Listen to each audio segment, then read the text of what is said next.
ក្មេងប្រុសដ៏កំសត់និងកតញ្ញូកតវេទីអើយពេលនេះបងបានធ្វើតាមសន្យារបស់បងហើយគឺពំនាំនៅជំនួយរួមទាំងថវិកាដែលបងប្អូននៅក្នុងបណ្ដាញសង្គម Facebook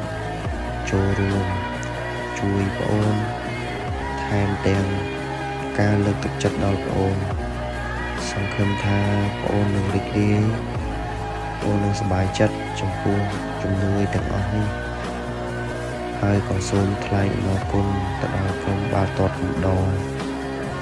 ដែលបានឧបត្ថម្ភលើស្បៀងអាហារសម្ភារៈសិក្សានិងសម្លៀកបំពាក់